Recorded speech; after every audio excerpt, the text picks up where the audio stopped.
Hi, and welcome to Be Above Leadership's podcast. The world needs our weirdness. Lively and unscripted conversations for anyone who has ever felt they were a little bit different. I'm Ursula Pottinger and one of the founding partners of Be Above. And I'm Ann Betts, the other founding partner. Join us as we share our own weirdness and how this has shaped how we see the world. We'll be exploring coaching, neuroscience, consciousness, and anything else that takes our fancy. Well, hello everyone, and welcome to Be Above Leadership's podcast, The World Needs Our Weirdness. I am Ursula Pottinger, and I'm here with the co-founder, my best buddy and partner, Anne. And today we're diving into a fascinating conversation, of course, about the brain, as always, but the difference of the entrepreneurial brain versus the executive brain and the differences in how we as coaches particularly approach our business and the upside and the downside of this. And So and we've welcome got everyone. we've got some ideas and tips. So you're going to definitely want to stay Yes. with us as we kind of lay it out and kind of uh, come to some hopefully some helpful ways to approach the business. So where this came from is that Ursula and I were talking about that a lot of coaches are drawn to the profession by this dream of, having their own business and being their own boss and work-life balance. That was definitely true for me. And, integrating my values and my passion into my business. And but so the original, give me a little rope here. The original idea was, but nobody kind of, know in coach training, you very rarely get business training. Like, here's how to do your business. Yeah. And so originally we're sort of going, oh, well, that's the gap. But what we came to, and I'll just lay this out and then Ursula kind of fill in, but what we came to in looking at the research and looking more into it is that the problem might, from a neuroscience perspective, be less about, you know, you didn't get trained to do it in this, to build a business, and that's the problem, and it's like that. But it has to do with that there is a different way of thinking like an entrepreneur than in thinking like a corporate leader. And the good news is the training that we get in coaching actually uh, it turns on that more entrepreneurial way of thinking. And so all we need to do is take that and just move it over a little bit and apply that to building your business. In other words, we sort of started out thinking, oh, coaches don't really know how to do this. And what we found was no, coach training makes your brain more entrepreneurial, but a lot of coaches are still trying to build their business in sort of the old, more what makes people effective in the corporate world. Did that make Yeah. sense, Ursula, the way I put that? No, absolutely. What I want to sort of highlight and sort of dig around in is actually an example that I live with, and that is my husband. So very much a corporate executive for over 45 years. And when he retired, he decided he would become a real estate agent, which is very entrepreneurial.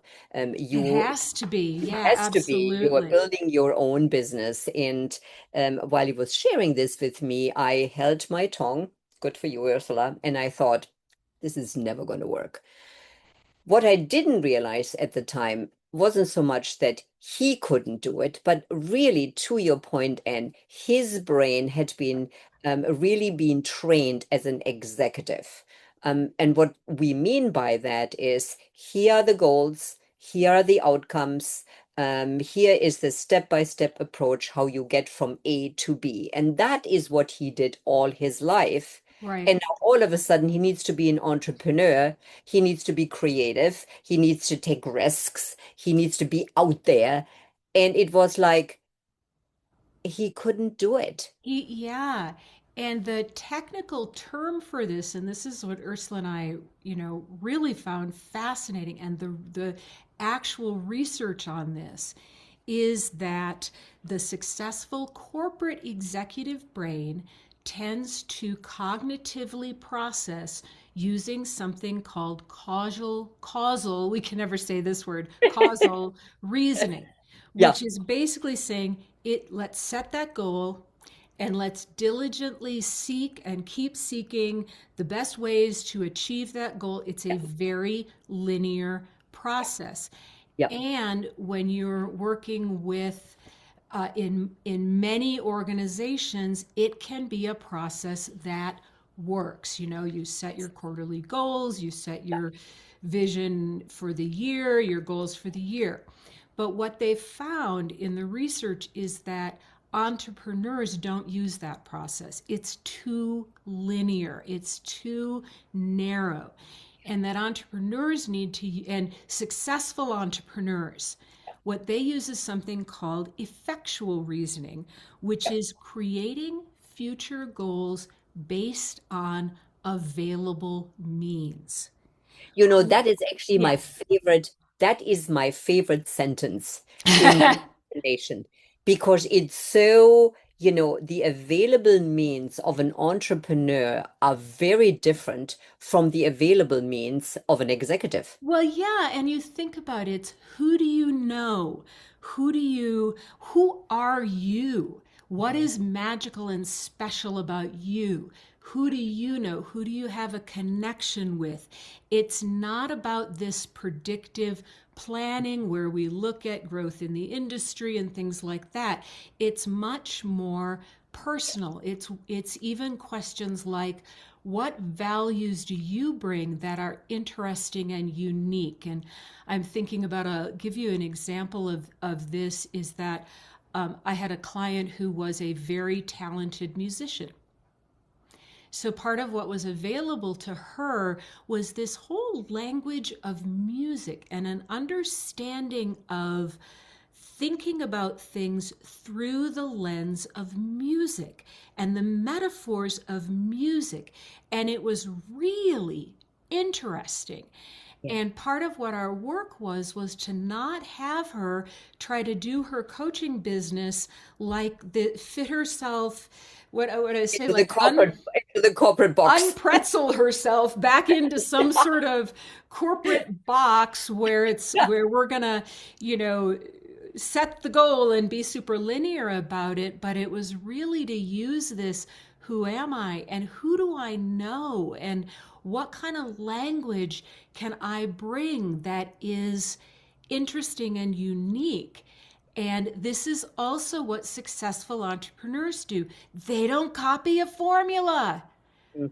There isn't, they understand that it's not about paying the $10,000 to some other coach who's going to tell you, help you figure out the sales funnel and the web page where you don't put any prices on for, 6 pages, whatever, the model and the formula that everybody does, because that is not actually what sparks people's imagination. That is not actually what's going to drive entrepreneurial success. Well, and to your point, Anne, I think that kind of reasoning, the affectional reasoning, I think in many corporations wouldn't be appreciated. It wouldn't be appreciated that you think of yourself as, special and creative and lively and, out of the box thinking. I mean, most organizations will go, no, no, no, no, no, no. Here's your budget. You better stick to the Here's budget. your goals, and this is based on industry predictions and Yep. growth. And I was watching a young woman who used to be in the fashion industry, and part of what she did was predict fashion trends. And she was like, yeah, we didn't really predict them, we created them, and then we'd go sell them to these places, and here's the trends and all of that. But Yeah. what is really needed, the entrepreneurial way of thinking, this is why we say it is much more in harmony with what we Hmm. get trained to do and to help our clients with, It's the way, and you were saying earlier as we were gearing up for getting ready for this, you were saying that uh, I was saying, this is more in harmony with the coach's brain. You're saying, yeah, even if they came out of the corporate space, Yeah. coach training tends to help the brain become more Yes. flexible, adaptive, responsive. That's what we're trying to help our clients with. Yes, absolutely. And then just think about, values work, purpose, meaning, fulfillment. Those are all the cornerstones, of our profession. And it's interesting. I think that when coaches want to start a business or are in the middle of it, they're sort of let go of that and then squeeze themselves back into, no, it has to be a certain I way. have to, I Yeah. have to kind of look professional. And I'm like, do Yeah. you know how many people there are on LinkedIn who are looking professional and getting no business? Like, we call this podcast The World Needs Our Weirdness because the world needs your weirdness too. Yes. And, Good point. seriously, you're not going to see me in a pinstripe suit because I don't think the world needs more of that. I think the Yeah. world needs more authentic voices, Yeah. Yes. and you're part of that. So, and I think what can be really sort of sweet and funny and ironic, and like what I work with a lot of clients to get out of Yeah. is they are busy. Why do you want to be a coach? Because I want to have meaningful conversations with people. I want to Yeah. talk about their purpose. I want to talk about their values. I want to help them have that kind of life. And then as Yeah. they're creating their business, they're not doing it that way. And I was reminded of years ago. I had a client come to me, was referred to me by a headhunter, and because like headhunter, I thought maybe she could use a little coaching. So I said, okay, here's what I do. You're looking at you want a different job. So what Hmm. I'm going to do is I'm going to start really broad with your Yeah. values, with your Mhm. purpose. It's like a funnel, and then Yeah. we're going to come down to, where then might you want to put your energy. And she said, Yes. I'm not ready for that. She said, And at least she was clear. I at mean, least she was clear. She said, I'm not ready at for least that. you got to give that to her. I just want to make more money. Yeah. If I'm ever ready for that, I'll let you know. But I think for coaches, we have to walk the talk. We Yeah. have to be ready for that, Yeah. and not just take our clients through this process, but but do the hard work of saying, wow, what are my available resources? Yeah. And rather than doing oh God, so many clients who have said to me, so many coach clients who have said to me, I'm just really not comfortable marketing myself. And I'm like, well, then you got to find the way to show up in the world Yeah. in a way that you like. Yeah, exactly. And we talked about this, earlier on, saying, what is a way to bring your voice into the world rather than, again, the shoulding, I should write a book, I should have a blog post, I should. And, I said to you, well, writing isn't my thing. Talking is. So I talk. Which brings me to, I recently had somebody on my podcast. Oh my God, was that ever interesting? Talk about entrepreneur and building the plane while they were flying it. It's really, I asked him, well, how did you start? And he said, well, we had this idea and I got together with a buddy and then we just sort of started. And then all of a sudden we went like, oh, that's working, but that's not working. So let's change that. And it was just like, This is a totally, metaphor that you and that's, I have used a yeah, lot. And the degree of comfort to which any one person might have with this will really vary. But one of the things we figured out pretty early on is that if it wasn't on the calendar, it probably wasn't going to happen. And so we have always put stuff on the calendar before we've figured out every piece of how we are going to do it or what we no were going to kidding. say or what the research, just trusting it'll be there. We when we get there, I think when we first started doing our neuroscience program, we had four. We knew it for whatever reason, we wanted it to be 4 modules. Yeah. And in that day and age, we did them one weekend at a time, or 3 or 4 days at a time. And we had module 4, on there. We had no idea what was going to be in module 4, or only we knew it had to be something about mindfulness. That's, I think, the only thing we Something had. about energy. But we went forward because for us, the what is it I want to say? The responsibility to provide a good educational experience for the people that had signed up was hugely motivating and not that stressful. And that's what we have to look for, is motivating, Hmm. a little uncomfortable, but not Yeah. so uncomfortable that you procrastinate and don't do it. Yeah, no, absolutely. It's, when I sort of look again at available means, the effectual reasoning is sort of based on available means. When I think about, Be Above and our business, it's like we are constantly switching. We're constantly switching and pivoting and changing and going like, well, let's try this. Oh, whoops, that didn't work. Well, let's try, let's try Yeah. something different. And what worked, the other thing, and I'm reminded of a book I read years ago. It wasn't The Black Swan. What is it? It's a book by a guy named Nassim Taleb. Um, Mm-hmm. oh, Anti-Fragile. The book is called Anti-fragile. Yes, I remember Anti-Fragile, that. and he's Yeah. kind of famous. He writes about economics, wrote another book called The Black Swan. But Anti-Fragile was this idea, I think it fits very much with what we're talking about Hmm. here. Anti-fragile is that the idea that the opposite of um, the The the opposite opposite of of fragile ability, isn't stability. is not, I can't remember how he puts it. Sorry, I haven't looked at the book in a while. But that what we're looking for is an ability to be anti-fragile. Yeah. It's not always just resilience. And what he talked about is, it's about this. It's saying, what are the available means right now? And he gives Yes. this really interesting example in the book. Maybe I can redeem myself here for not remembering the book that You well. are totally fine. Okay, so he gives this really interesting idea in the book about two brothers, and they're in England, and one of them works at a bank and makes a huge amount of money at this bank in this job as a banker. The other one drives a London taxi cab, and he asks, which one is more anti-fragile? Which Mm. one is safer with the sort of, Yeah. the slings and Economy. arrows of outrageous Yes. fortune, what Yeah. happens in day to day life. Yeah. And basically, he says it's the cab driver, because if he's not picking up fares in his usual spot, he can drive somewhere else. Whereas Mhm. if the banker loses his job, it's not that easy to just step into another job.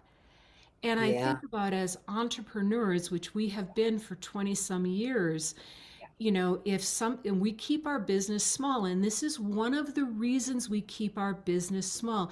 We feel it makes us more anti-fragile. We don't keep a huge roster of trainers and all of that, because if we need to pivot, Yes. we can We can do pivot it quickly. very quickly Yeah. and very We've done it. easily. We've done it in a weekend. And we do not need to involve a whole board of directors to get Yeah. approval. We can just look at each other and go, what the hell are we going to do now? What are our resources? What haven't we thought of? And that has kept us going with joy, I Yes. think, for, a good 20-25 years. Well, and it's also the reason I think why we've said for, the best part of 20 years is that number one, we could never work in an organization again because our brain is so tuned into, risk taking and pivoting and creativity. But also, nobody would have us. Because Nobody would, there's too much nobody would think. what if going on, Yeah. and what if we tried it this way, and what if we did it that way, and big organizations, it's not necessarily that they're wrong, but you can't move as quickly. You can't just take your cab to another part of London. During the when COVID hit, we were supposed to be in Singapore and then China, and we and London, I think, right all around in the same time, and Yeah. we had to really look at what were our available resources. And one of the issues was we did not have enough money in the bank to give everybody back their money. Yeah. And so that pivot, we happened to be together, but we did a whole curriculum flip. I can just see the flip charts to So do this I. day. Instant Augustine, Florida. Oh my God, we were together leading a class and we were like, Yep. we need to take this thing online. How are we Yeah. going to do it? Let's get the flip charts out. And within 3 days, we had the program shifted to an online. Reorganized. Yeah. And we've And that, polished and we've done some stuff yeah. since then. But as a result, when COVID hit the US, we were already online. There Yeah. was no gap for us. Yeah, and in an organization, this would take a long time because there's so many stakeholders that whose opinion needs to be gathered, and there'll be meeting and another meeting, a meeting after the meeting. We've been in that situation as well at some point, and it just slows everything down. There's something else that I read the other day that I thought was very interesting, and I think it fits here.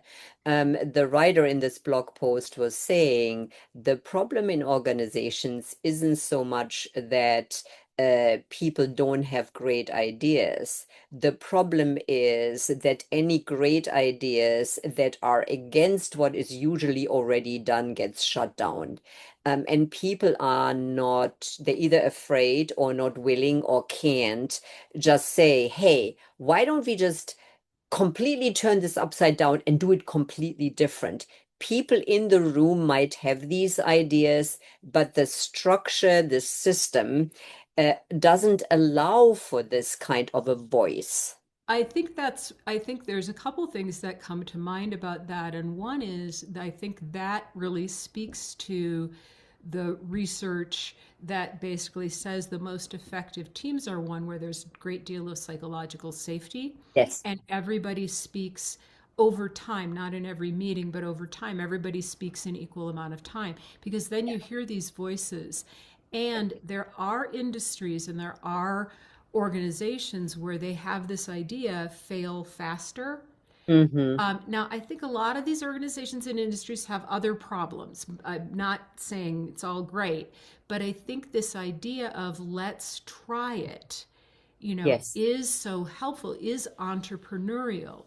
Yeah. And I think, I want to just come back to, and maybe we've got a little bit of some tips around effectual reasoning, but I think this idea is that if we try to build a coaching practice from causal reasoning, here's my goal, and here are these linear steps that are going to move toward that goal. It's because you're trying to build an entrepreneurial business. It's not just that you might be better or worse at that, it just doesn't work as well.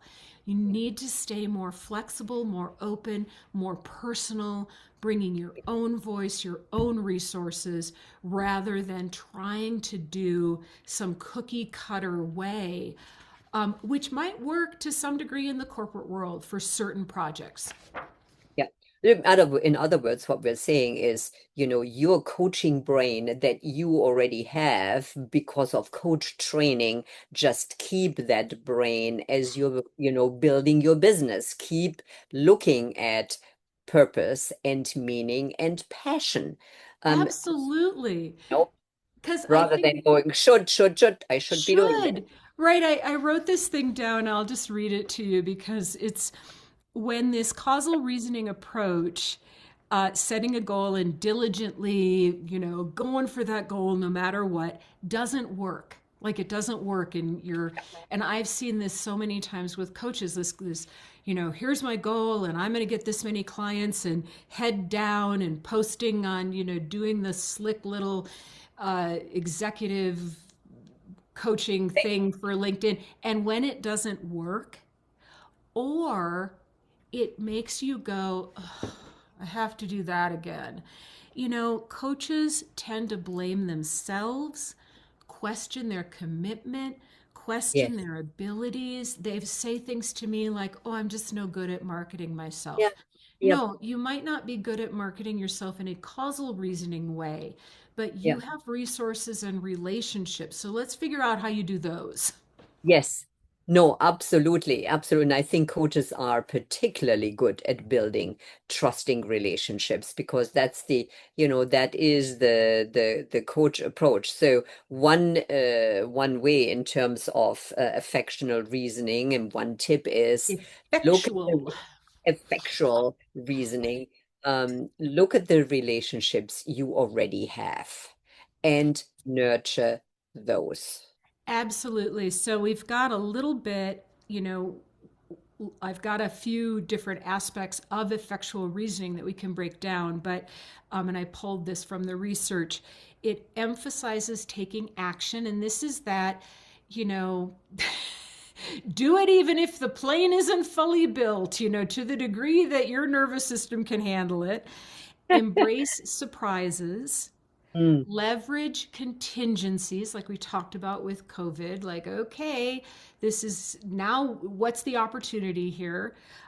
Manage risk through affordable loss rather than focusing on if expected returns. And when I saw that, Ursula, I mean, we didn't become entrepreneurs because we knew what the heck the research was. We just sort of figured it out over the many, many years. But we have always managed our risk through affordable loss. We've always had a cap on how much debt we were willing to manage, and yeah, generally it's zero. And yeah, occasionally it goes a little higher, but there's always been this what is affordable loss for us, yeah, because we know that if we go too far outside managing our risk, take out, we don't need $100,000 loan or, yeah, investors or anything. That if we go too far outside that, that increases the stress level to the point where yeah, it's not fun anymore. yeah. And the pressure then becomes too great. The other thing that I really like about this big picture synopsis that you wrote about is what you're saying about manage risk through affordable loss rather than focusing on expected returns. And I see this very much in my clients that are coaches. It's saying, well, I did that and there was nothing coming back, and I've tried that and nothing worked. And it's really, I think that was the biggest lesson for me as an entrepreneur, is to just show up. Something happens, and sometimes I put energy into something, and the return comes from somewhere completely different. Yep, That has nothing to do with that. it's not always a one to one. And I think the other thing is, I remember back when I was a front of the room leader for the Coactive Training Institute, and I was teaching beginning coaches. And I very much remember this one particular training, and it was one of the, we used to do like 5 weekends, and it was maybe weekend number 2. These poor people didn't even know what they were getting into yet. And one of the participants got coached in front of the room, as we tended to do, to demonstrate coaching. And it was all about what would be fulfilling for them. And they got into this. This is all I want to do. Coaching is like, I finally found my thing. I love to coach, I love to develop people. And the leader, not me, because I would not have done this, but the leader really, went with her. And it's the energy of the client. But by the Yeah, end of the coaching, the person was ready to quit their job. And that's where their energy was. Now, one time out of 1,000 have I seen that work. yeah, Literally, I am not kidding. It does not tend to work, no matter how, yeah, unless you're independently, well, even if you're independently wealthy, even then it's frustrating because, yeah, you're going to have like one client because yeah, you don't know what you're doing yet. yeah. And what we know is, when I think about managing risk through affordable loss, Hmm. it's, what is it? How much do I need to make? When can I make this switch? What Yeah, would be challenging but not yeah, absolutely idiot? Like, what is not sheer idiocy? yeah. in this arena because Yeah. yes, all things are possible, but there is a lot of them that aren't probable. Well, I mean, it's that is, I mean, I really love that point and how you're tying it to managing risk through affordable loss, because it's also that sometimes, coaches really get into the vision and the dream, the dream, and then let go of the safety net. And when you first start, you need to have a safety net because it is either too stressful, as you said, or you get desperate, and Yeah. that's not a good energy to have. And then there's often a spot and I've seen this in coaching. I transitioned from being a consultant to being a coach. And there was a point where I just stopped. I stopped taking as many consulting jobs, and then there was a Yeah. point where I really didn't take very many at all. And there was a point where I transitioned to be above being a main thing for me, Yeah. not a side thing for me. We both did. I was Yes. doing more training for the Collective Training Institute, and I sort of realized I kept saying no to they were saying, can you take this class? Can you take that class? I had to keep saying no because we were traveling and I really Yes. looked at it and I had to say, okay, this is how much I'm making from Mhm. Coactive. And I have to trust that if I now, resign, which I did, somehow that will be made up in this new business because this business is demanding more of my attention.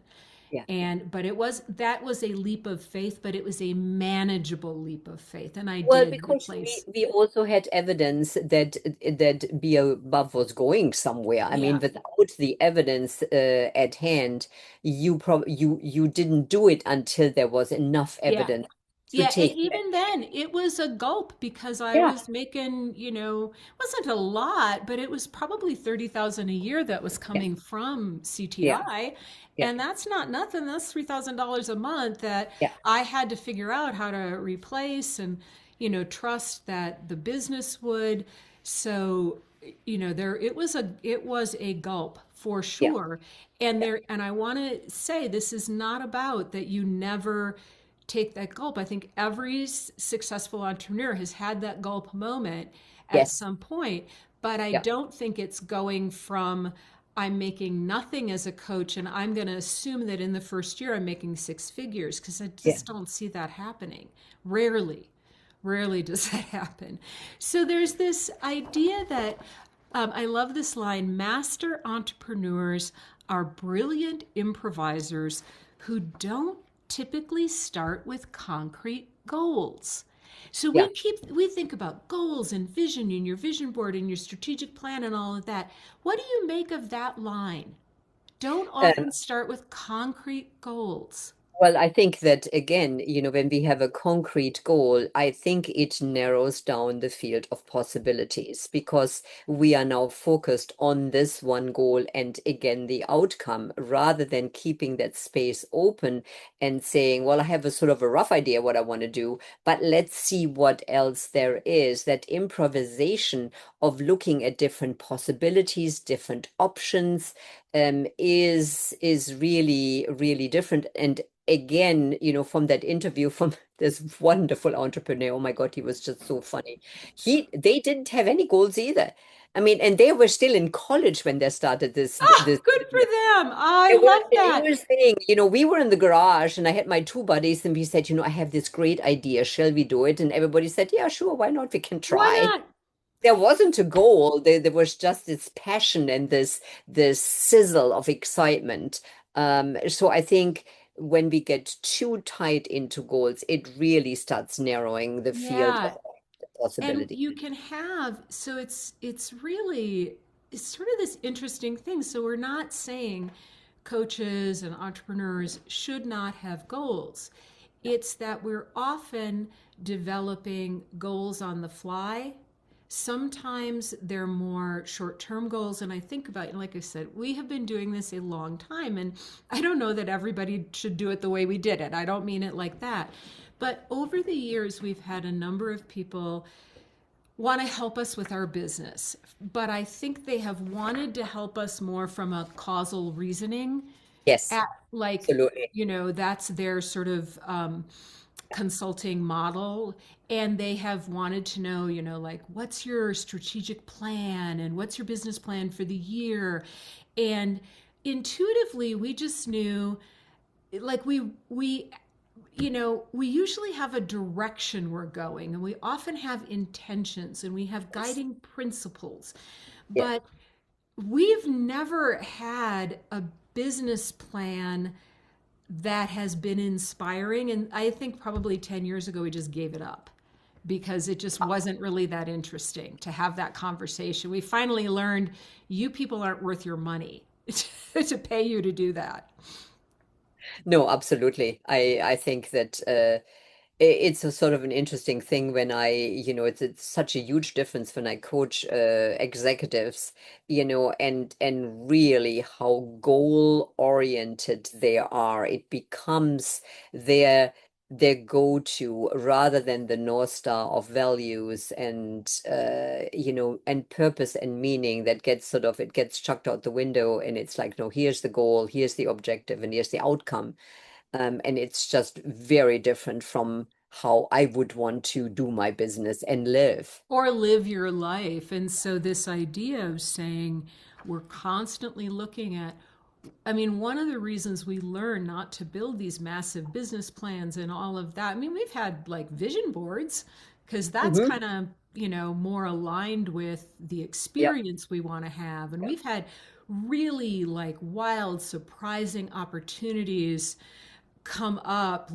Like I remember this vision board we did years ago with and that was so nonlinear, and we put, for some reason I put a woman in a sari on the vision board. I didn't even have a thought about it. She was cute and I just put her on the vision board standing on a globe.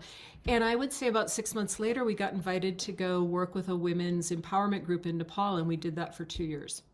Yeah. And I it know. was like came out of nowhere, came out of a conversation at dinner. Yeah. So, we've had some really interesting things happen because Yeah. we're developing these goals on the fly. We're checking in, we're saying, is this resonant?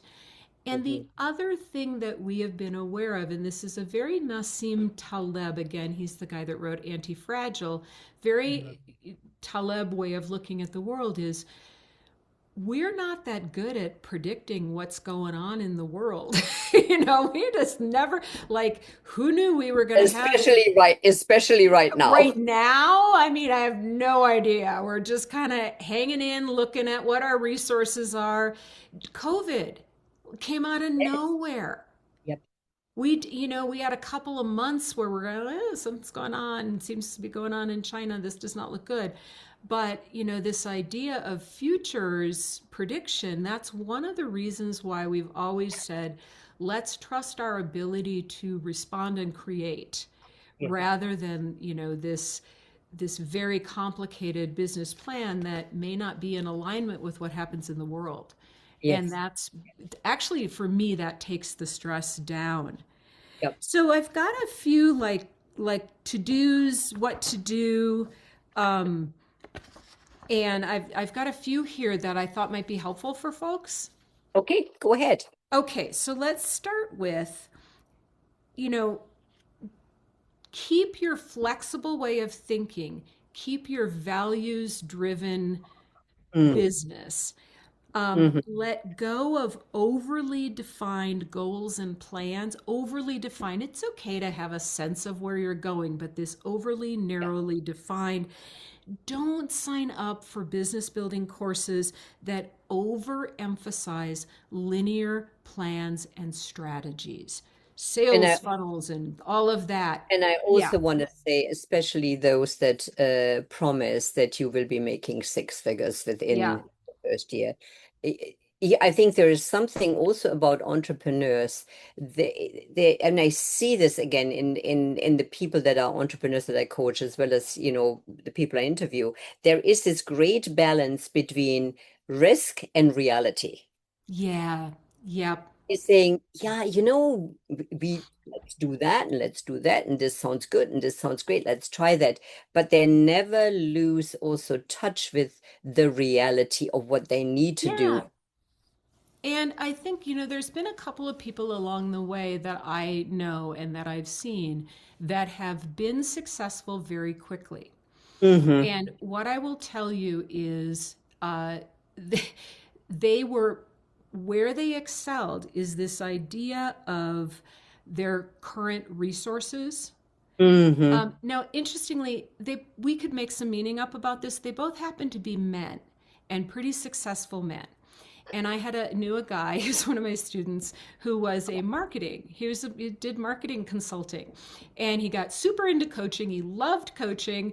After he graduated from the Coactive Training Institute, he just basically called up all of his marketing things and said, "I'm your coach." All his marketing like clients, and he said, "I'm your coach now. Here's what I'm charging." He's a lovely man. He had chutzpah. And they were like, they loved him so much. He was so good at building relationships and being a Hmm. resource for people Yeah. that he just moved it into coaching. They loved him. They would have followed him through fire. They didn't care what he called what he was doing.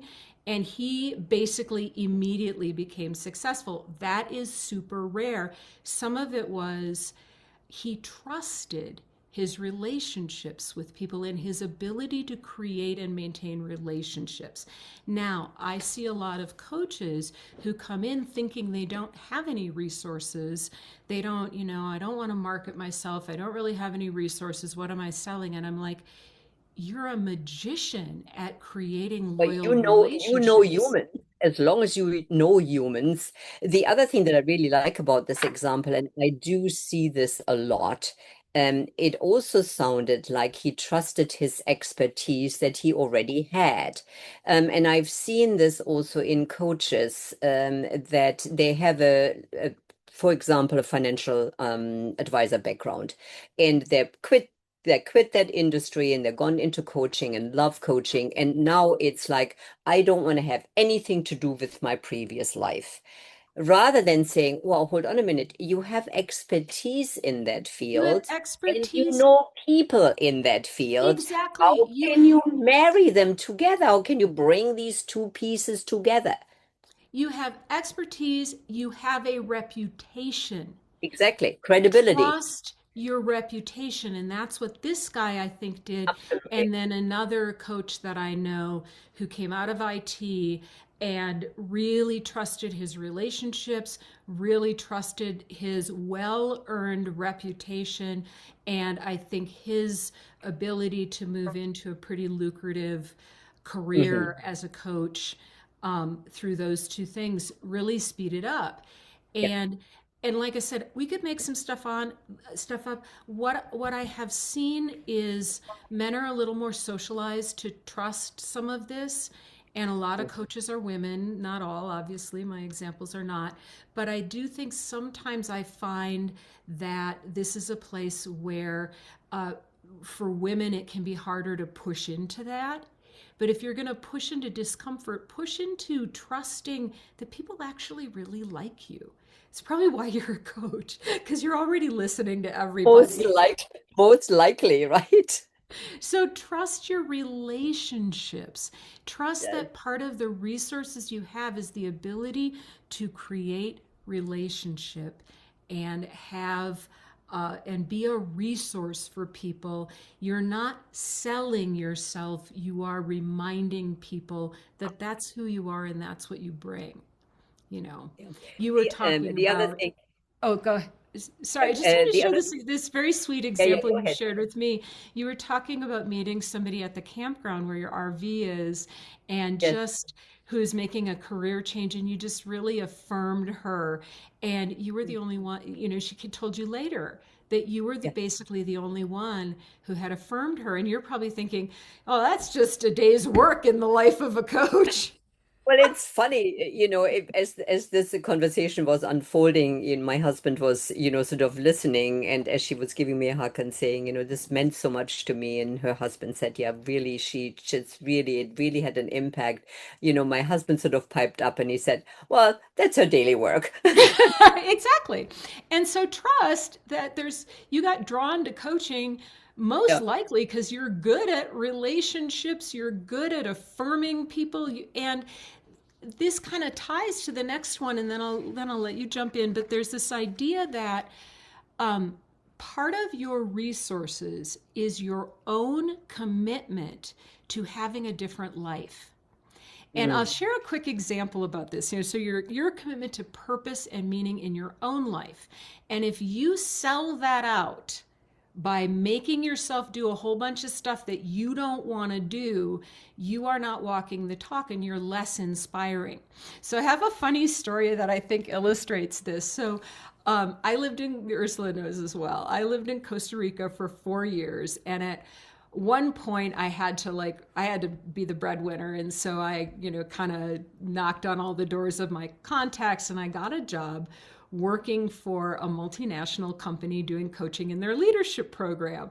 And luckily the person who ran it was super open-minded, because I'm like, I live in Costa Rica, like I don't really know how this is going to go. And so I had to get an office in town where I had good phone service, and I guess maybe we Skyped in those days.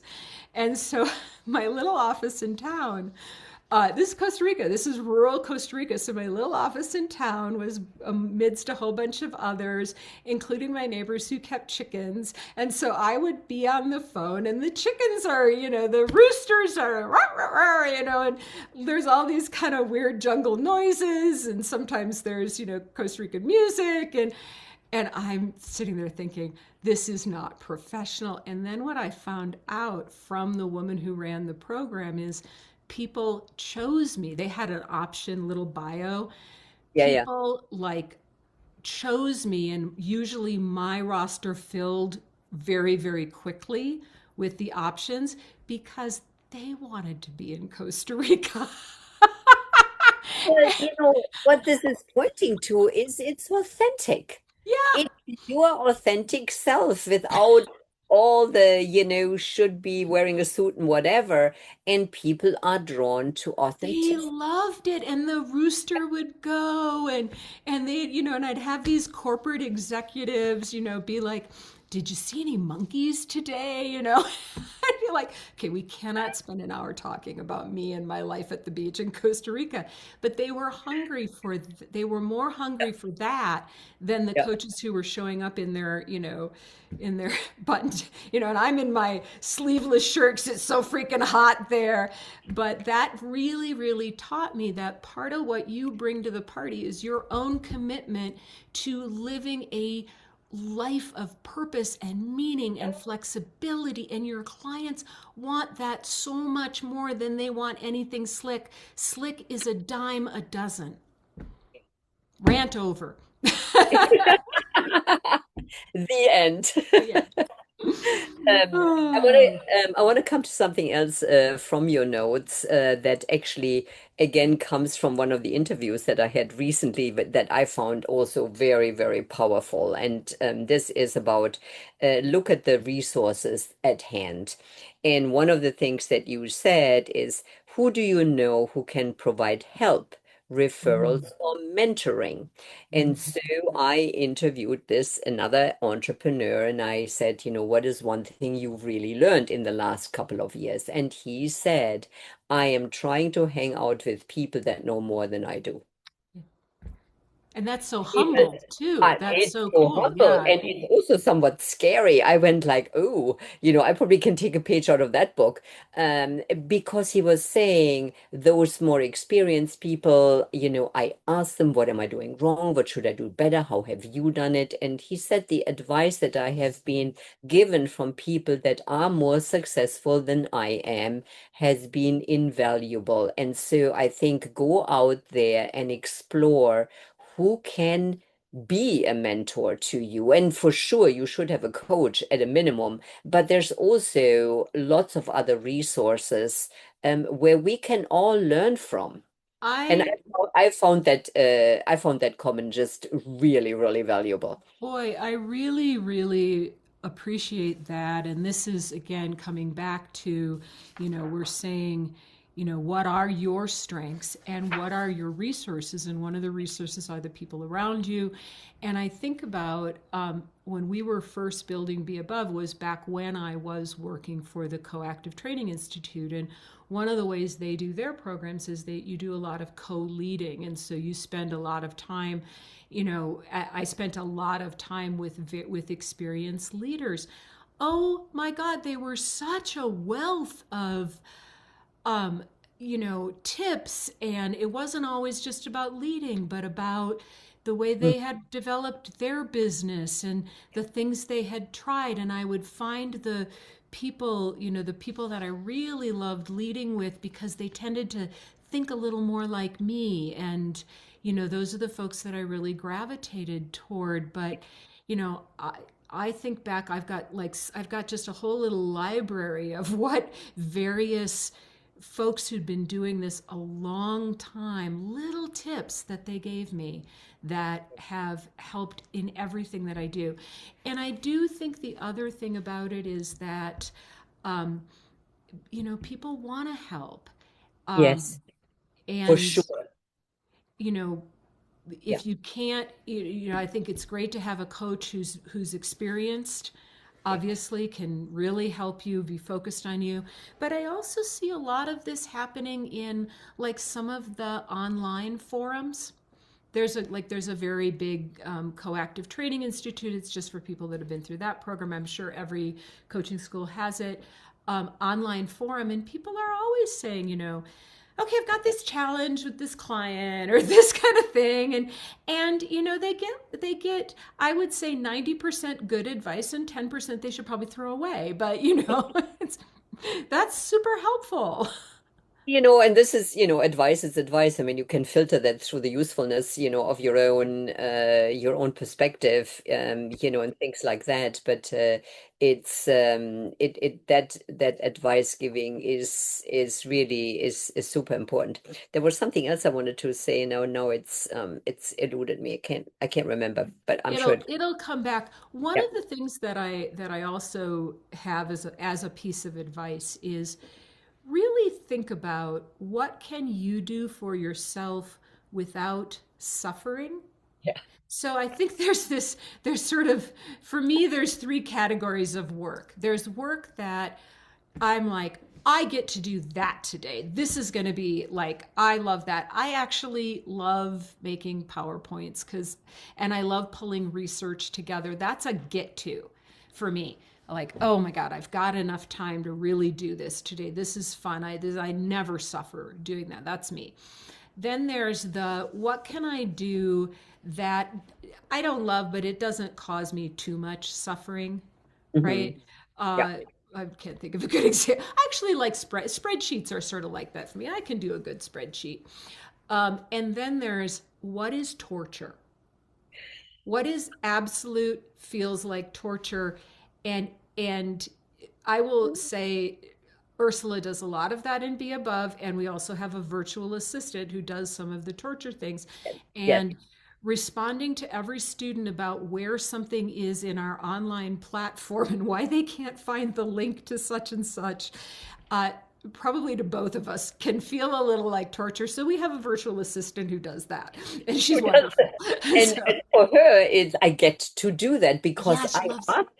I asked her, isn't this just too much? And is this torture? And she said, oh my gosh, no, that's my happy place. I Oh, love all the and details and she's I love, so oh gosh, and she's so she's good. so organized and she's so good and she's so responsive. Yeah. And so I think, there are those things that just for your own mental health, it's kind of like what can you outsource, and as you grow, you can outsource more and more, but you don't have to outsource everything. No, So only the torture aspects. only For the me, torture, only the torture for one. me, it's budget and taxes. And so I've Yeah. outsourced that. Yes. We've Thank God. outsourced Thank that you. years and years and years ago. I came to the conclusion that that kind of torture was just not working for me anymore. So we have a great person right now that does all that for us. Thank goodness. Yeah. Yeah. And we're willing to pay for it even if cash flow is tight because it just doesn't, isn't part of the experience we want as business leaders at this period. And I'm trying to think, so Ursula, any final sort of tips and tricks for coaches based on, really using their entrepreneurial brain? I have one more, which again, I also hear from a lot of coaches. They don't want to do it alone. And you and I have been absolutely fortunate and blessed to have each other because when you do it on your own and you hit a speed bump, uh, it can be very hard to get out of that rut and get yourself inspired and motivated again. Not everybody can have the kind of relationship that Anne and I have nurtured over 25 years, but there are people out there that while there might not be or cannot be formalized partners. But look at the people in your life that when you feel down and out and uninspired, will lift you up and give you this little boost.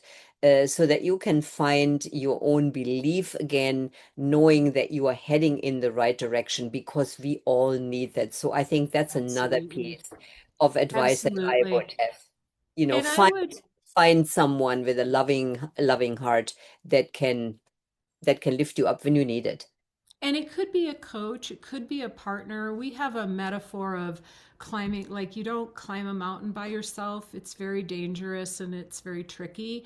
And we joke that usually only one of us is down a crevasse at a time, Yes. usually, and the other one can be, occasionally we both end up down there. But But when usually we're both down there, it's actually funny. it's actually sort of funny, and we'd Yeah. be like, okay, where's the rope? How are we getting out of this? But usually it's one who can, Yeah. look down and go, okay, sweetie, here's a rope. Here's what Mhm. I see. And that has kept us going over many, many years. And I actually do, when I think about sort of how did we do this? We started slow. We started with small projects. We didn't get married before we dated. We both dated multiple people at various times. We partnered, we tried doing Yeah. other little projects with other people. And we just kind of, like in a good, romantic relationship, we just kept coming back to each other. But I prefer to work, be like, oh yeah, I worked with this other person, but I'd rather do this with you. That did not go that well. So, we found our way back. We use a model of consciousness in our work that has kept, we call it the 7 levels of effectiveness. It's on our website. And there's some YouTube videos about it as well. But that's helped us be with each other in a certain way, be kinder, be more heart centered, be more thoughtful. We walk the talk as best we can of what we teach. And so we have developed a strong relationship over 25 years. And, it just seems to, keep transforming and getting stronger. I would say I recommend this. Just like a good marriage, you might have to date a few people, you might have to, kiss a few frogs, but it I highly recommend it. I'm going to say, you Yeah. maybe you can't find it, but Yeah. it is more fun. It is more creative. The brain thinks better in partnership. Absolutely. And, if that's one of your resources, one of your personal resources is you're really good at partnership and creating relationship, then, date some partners. See who you keep wanting to work with and do together. Because I tell you, um, we would not be where we are. We would not have kept going many, many No, times. no, absolutely. I mean, I don't think I would have. There were, I mean, we've had bumps in the road for sure, and I don't think I would have had the strength to keep going when we were hitting those bumps. It just is too hard. And interestingly enough, that is also a theme that I heard from my entrepreneurs. They all have either business partners or brothers or spouses, partners, romantic partners that are sort of in the business with Yeah. them. I don't think I talked to anyone who did this solo completely on. Yeah, I think that's sort of a very Western, like, North America, Europe, like that sort of belief that it only counts if you do it by yourself. Who's Mm, the smartest one, but all of the research basically says we think better together and we're more resilient together. And that's definitely something that we've seen. And you don't have to expect that you're just going to walk into something that's going to be perfect. We have rubbed a few edges off of each other over the years. oh yes. Oh yes. And that's been part of the delight is, the growth that we've had through having to continually figure out how do we make this business that's very dear to both of us, how do we keep it going no matter what? So, well, we Well, hope thank this you. has been helpful and that you trust that your entrepreneurial brain, your passion, your values, your resources, your ability to create relationship, your ability to, partner however you do it, it actually is what's needed in terms of building your business. And stop trying to cram yourself into some sort of LinkedIn box. The end. The end. Thank you very much. Thanks. Thanks everybody for listening. If you liked what you heard, please share it. Like us, like it, and thanks so very much. And we appreciate you spending some time with us. Thanks.